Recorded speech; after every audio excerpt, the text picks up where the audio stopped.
మాతృదేవోభవ, పితృదేవోభవ. నేను మీ శ్రీధర్. నా cell number 9295909819. ఇప్పుడు మనము ఆగస్టు నెల 1వ తారీఖు నుండి 15వ తారీఖు వరకు ఈ 15 రోజుల పక్ష ఫలితాలు, గోచార ఫలితాలు ఏ విధంగా ఉంటాయనేది సశాస్త్రీయ పద్ధతులు తెలుసుకునే ప్రయత్నం చేద్దాము. ముందుగా ఈ 15 రోజుల్లో వచ్చేటటువంటి విశేషమైన పండుగలు కావచ్చు, విశేషమైన దినాలు కావచ్చు, అవి ఏంటనేది ఒకసారి తెలుసుకునేటువంటి ప్రయత్నం చేద్దాం. ఈ 15 రోజుల్లో మనకి ముందుగా వచ్చేటటువంటిది 8వ తారీఖున వరలక్ష్మి వ్రతం వస్తుందండి. వరలక్ష్మి వ్రతం తెలుసు కదండి మీకు అందరికీ కూడా. ఆ రోజున ఆడవారందరూ కూడా వరలక్ష్మి వ్రతం చేసుకుంటూ ఉంటారు. బంగారం కూడా వీలైతే లక్ష్మీ రూపు కొనుక్కుంటారు. లక్ష్మీదేవి ఆ రోజు ప్రసిద్ధి. అక్షయ తృతీయ రోజు ఎలా అయితే కంపల్సరీగా బంగారం కొనుక్కుంటారో, అదేవిధంగా ఇక్కడ ఈ వరలక్ష్మి వ్రతానికి కూడా లక్ష్మీదేవి యొక్క రూపు కొనుక్కొని అత్యంత భక్తి శ్రద్ధలతోటి స్త్రీలందరూ కూడా పూజ చేసుకుని అక్కడ ఆ దేవత పూజ దగ్గర ఆవిడ మెడలో వేసి ఆ లక్ష్మీ రూపుని తదుపరి తీసుకుని తన మెడలో వేసుకుంటూ ఉంటారు. ఇది ప్రతి సంవత్సరం చేస్తూ ఉంటారు. ఒకవేళ ఎన్ని సంవత్సరాలైంది మ్యారేజ్ అని తెలుసుకోవడం కోసం కూడా ఆ మెడలో ఉన్నటువంటి లక్ష్మీ రూపులు లెక్క పెట్టుకున్నట్టయితే ఇన్ని సంవత్సరాలు అయిందని వాళ్ళకి క్లియర్గా చెప్పేస్తూ ఉంటారు. ఇది ఒక చాలా భక్తి శ్రద్ధలతోటి వాళ్ళు చేస్తూ ఉంటారు పూజ, స్త్రీలందరూ కూడా. మగవాడిది ఏం లేదండి, దీనికి సంబంధం మగవారికి అయితే ఏ విధమైన సంబంధం లేదు. దాన్ని ఏం పెద్దగా పట్టించుకోరు. అంటే భక్తి శ్రద్ధతో పూజ చేసుకుంటారు, నమస్కారం పెట్టుకుంటారు, తీర్థప్రసాదాలన్నీ మామూలే. అంటే ఇది కేవలము స్త్రీలకు సంబంధించినటువంటి ఒక పండగ. ఇది ప్రతి శ్రావణ మాసంలోనూ కూడా వచ్చేటటువంటి పండగ.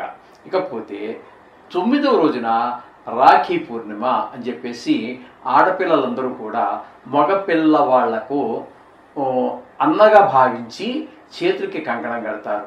అది కూడా చాలా విశేషమైనటువంటిది. వీటి గురించి వివరంగా చెప్పుకుంటూ పోతే చాలా పెద్ద ఎపిసోడ్ అయిపోతుంది. కానీ ఏంటంటే ఇక్కడ ఇది మహాభారత కాలం నాటి నుంచి అక్కడి నుంచి ప్రారంభమైంది ఈ రాఖీ పౌర్ణిమ. శ్రీకృష్ణుడు ద్రౌపదీదేవికి వస్త్రాభరణ సందర్భంలో వస్త్రాలు ఇస్తూ ఉంటాడు చూడండి. దానికి ముందు ఒకానొక సందర్భంలో శ్రీకృష్ణుడికి గాయం అయితే అందరూ ఏదో బట్ట కోసమో మందుల కోసమో పరిగెడుతూ ఉంటే అక్కడ ఉన్నటువంటి ఈ ద్రౌపదీదేవి తన చీర కొంగుని చింపి అక్కడ రక్తం కింద పడకుండా శ్రీకృష్ణ పరమాత్మ కొడుతుంది. ఆ సందర్భంగా అక్కడి నుంచి ప్రారంభమైనటువంటి ఈ యొక్క రాఖీ పండుగ అనాదిగా ఆనాటి నుంచి ఈనాటి వరకు వస్తూ ఉన్నది. అందరూ స్త్రీలందరూ కూడా చిన్నపిల్లలు, పెళ్లి కావాల్సిన వారు, పెళ్ళి అయిన వారు కూడా అన్నదమ్ములు ఉంటే వాళ్ళందరూ కూడా కట్టించుకుంటారు. ఒకవేళ సొంత అన్నదమ్ములు లేకపోతే కూడా పెద్దనాన్న పినతాల పిల్లలు కావచ్చు, పక్కంటి పిల్లలు కావచ్చు, వాళ్ళ చేత కూడా వాళ్ళకు కూడా ఈ రక్షాబంధనం కడుతూ ఉంటారు. ఎందుకనంటే ఈ రక్షాబంధనం అన్నకి కట్టడం ఎందుకంటే మనకి భారతంలో మనకు తెలుస్తుంది ఏమని, భర్తలు కూడా ఆమెకి వస్త్రాభరణం జరుగుతుంటే ద్రౌపదీదేవికి ఇచ్చిన మాట కట్టుబడి చేయలేక కాదు, అసమర్థత కాదు, కొన్ని నియమాలకు కట్టుబడి ఆమెను రక్షించలేకపోతారు. ఆ దౌర్భాగ్య స్థితిలో చూసినటువంటి శ్రీకృష్ణుడు తను నేనున్నాను అని చెప్పేసి కాపాడతాడు. అంటే అక్కడ కొన్ని విషయాలలో భర్త కంటే కూడా అన్న తమ్ములు చాలా ఎక్కువ అనేటటువంటి ఒక సందేశం వచ్చింది. దాన్ని ఈనాటికి కూడా మన హైందవ స్త్రీలు, చిన్నపిల్లలు దగ్గర నుంచి పెద్దవాళ్ళ వరకు అందరూ దీన్ని పాటిస్తున్నారు. చాలా ఆచరించదగినటువంటి పండగ, చాలా విశేషమైనటువంటి పండుగ. దీని గురించి కావాలంటే మనం తర్వాత ఎపిసోడ్ చేసుకోవచ్చు. ఈ విధంగా మనకి రాఖీ పూర్ణిమ 9వ తారీఖున వస్తున్నది. అలాగే 11వ తారీఖున తీసుకున్నట్టయితే రాఘవేంద్ర స్వామి ఆరాధన. రాఘవేంద్ర స్వామి వారు అంటే తెలుసు కదండి మీకు. మనకి హిందూ సాంప్రదాయంలో త్రిమతాచార్యులు అని చెప్పి స్త్రీ అంటే మూడు ఆచారాలు పద్ధతిలో ఉన్నాయి మనకి. ఏంటి? అద్వైతము, విశిష్టాద్వైతము, మధ్వాచార్యులు ఉన్నటువంటిది. మధ్వాచార్యులు అదే రాఘవేంద్ర స్వామి. ఈ 3 ఆచారాల్లో రాఘవేంద్ర స్వామి ఒకరు. ఆయన మనిషి వేరు, దేవుడు వేరు ఒకటి కారు అని చెప్పినటువంటిది, ద్వైతం వేరు అని చెప్పినటువంటిది, రెండు రెండే, ఎప్పుడూ మనిషి దేవుళ్ళో కలవడు అని చెప్పినటువంటి ఆ మతానికి సంబంధించినటువంటి విషయం. దాన్ని ఆయన ఆరాధన ఉత్సవాలు సంవత్సరం ఒకసారి చేస్తూ ఉంటారు. అది 11వ తారీఖు చాలా విశేషంగా ఈ రాఘవేంద్ర స్వామి మఠాలు ఎక్కడున్నాయో అక్కడ మనకి మామూలుగా మనకి రాఘవేంద్ర స్వామి మంత్రాలయం అనుకుంటాను, ఆ మంత్రాలయంలోనూ చాలా విశేషంగా దేశవ్యాప్తంగా, ఇంకా చెప్పాలంటే ప్రపంచవ్యాప్తంగా కూడా జరుగుతుంటాయి పండుగలు. ఇది కూడా చాలా విశేషమైనటువంటిది, తగినటువంటిది, ఆచరించదగినటువంటి మతాల్లో ఇది ఒకటి. ఓకే, ఇక్కడికి 11వ తారీఖు అయిపోయింది. ఇక 12వ తారీఖు సంకష్ట చతుర్థి, సంకటహార చతుర్థి అని కూడా అంటారు. మనకి ప్రతి నెలలోనూ కూడా వస్తూ ఉంటుంది. ఇది మనకి కష్టాలు ఉన్నప్పుడు ఆ విఘ్నేశ్వరుని ప్రార్థించడం ద్వారా మన కష్టాలు తీరుతాయని ప్రతి వాడు నమ్ముతూ ఉంటారు. అటువంటి వాటిలో ఇది కూడా ప్రధానమైనది. అవి నవగ్రహాలకు సంబంధించి, మన ఈ జ్యోతిషానికి సంబంధించి కూడా కొన్ని ఈ ఈ మనకు ప్రతికూల ఫలాలు ఇచ్చేటటువంటి గ్రహాలని వాటిని సరి చేసుకుంటూ ఉంటారు. ఇక 15వ తారీఖు ఇంకా చెప్పాల్సిన పని లేదు. ఆగస్టు 15 మనకు భారతదేశానికి స్వాతంత్రం వచ్చినటువంటి రోజు కాబట్టి ఇది మనకు స్వాతంత్రం వచ్చింది. మన యొక్క హిందూ సాంప్రదాయాలు మనం కాపాడుకోవటానికి, మన దేవుణ్ణి పూజించుకోవటానికి, ఎవరో పరాయి దేశస్తుల పాలనలోంచి, ఆ కబంధ హస్తాల్లోంచి బయటపడినటువంటి ఇది కూడా మహాపర్వదినం లాంటిది. కాబట్టి ఇన్ని పండుగలు మనకి 1వ తారీఖు నుంచి 15వ తారీఖు లోపల ఇంకా ఉన్నాయి చాలా. అవన్నీ కొంచెం అంత ప్రసిద్ధికి చెందినటువంటివి కాదు. కొన్ని ప్రాంతాల్లో కొన్ని ఉండొచ్చు. మన ప్రాంతంలో ఇక్కడ ఇప్పుడు మనం చెప్పుకున్నవన్నీ కూడా చాలా ప్రసిద్ధి చెందినటువంటివి. అంచేత ఇది కూడా మనకి. అలాగే ఈ వరలక్ష్మి వ్రతం రోజునే చెప్పడం మర్చాను మీకు. వరలక్ష్మి వ్రతం రోజునే వారాహి జయంతి. ఈ మధ్యకాలంలో బాగా ప్రసిద్ధి చెందారు ఆవిడ, వారాహి అమ్మవారు. ఆవిడ యొక్క జయంతి కూడా ఈ వరలక్ష్మి వ్రతం రోజునే అని చెప్పేసి ఒక వాదన ఉన్నది. ఆ రోజున అమ్మవారికి కూడా చాలా విశేషంగా పూజలు ఈ మధ్యకాలంలోనే ప్రజాబాహుల్యంలోకి వచ్చింది. అంటే ఆవిడ ఇప్పుడుది కాదండి, ఆనాటి నుంచి ఉన్నదే, కానీ ఈ మధ్యకాలంలో బయటకు వచ్చింది ప్రజల్లోకి. దానికి కూడా మంచిది. ఓకే అమ్మ, విషయంలోకి వద్దాం.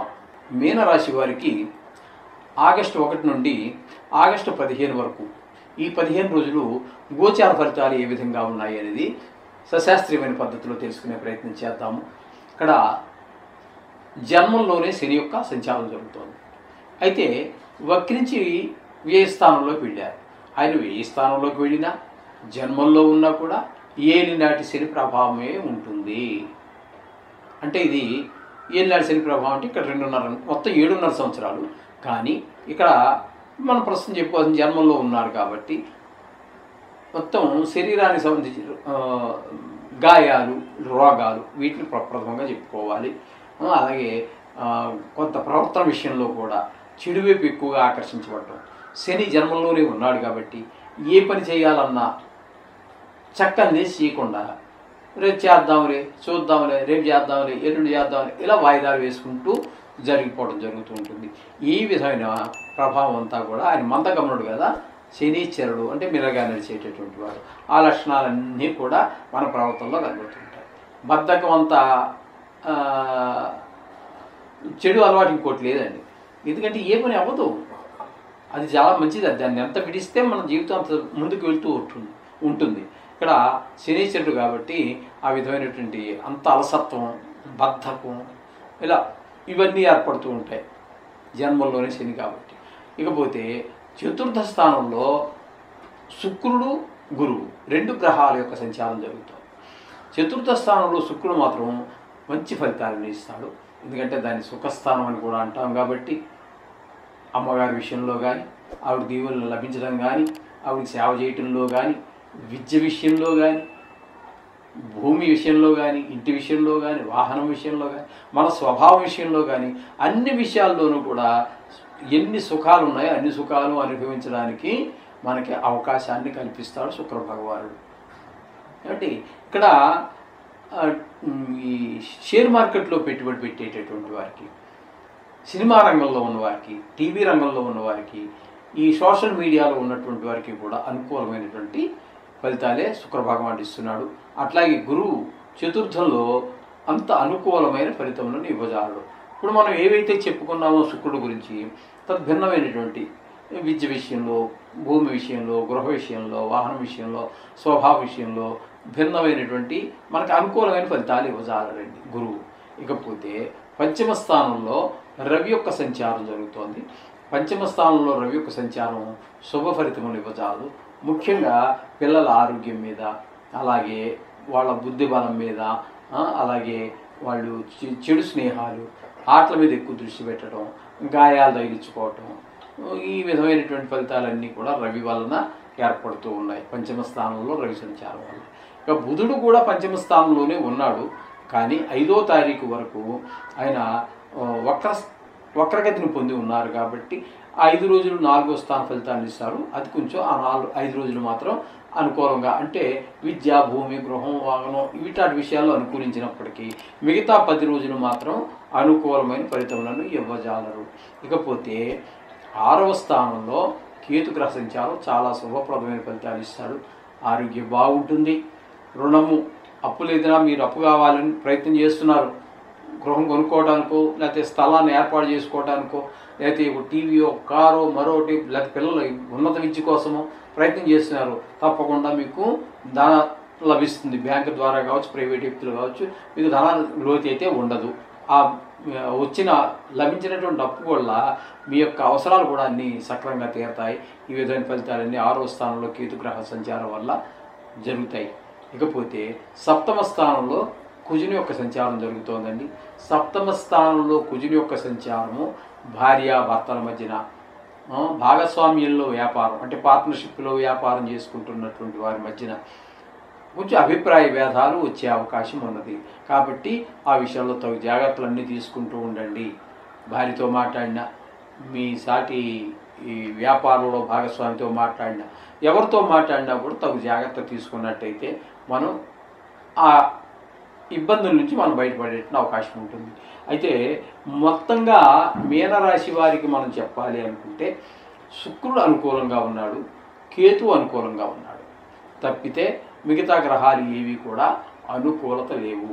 అంచేత ఈ మీనరాశి వారు కూడా చాలా జాగ్రత్తగా మాట విషయంలో కానీ, ధనం ఖర్చు పెట్టడం విషయంలో కానీ, ఆరోగ్య విషయంలో కానివ్వండి, ప్రతి విషయంలోనూ కూడా తగు జాగ్రత్త తీసుకుంటూనే ఆ నవగ్రహాలకు సంబంధించినటువంటి విషయాల్లో మీరు ఏం చేస్తున్నారో ప్రతిసారి అదే గాయత్రి కావచ్చు, నవగ్రహ గాయత్రి కావచ్చు, మంత్రం కావచ్చు, బీజాక్షరాలు కావచ్చు, లేదా సుందరకాండ పారాయణ కావచ్చు, విష్ణు సహస్రనామం కావచ్చు, లేదా ఈశ్వరుడికి అభిషేకం కావచ్చు, ఏది చేసినప్పటికీ కూడా మీరు ఆ యొక్క ప్రతికూలంగా ఉన్నటువంటి గ్రహాల యొక్క అనుకూలతను సాధించవచ్చు. ఇందులో ఎటువంటి సంశయము లేదు. చేత ఆ విధంగా చేసుకోండి. ఈ 15 రోజుల కాలాన్ని సునాయాసంగా మీరు గట్టెక్కి బయటపడండి. శుభం భూయాత్.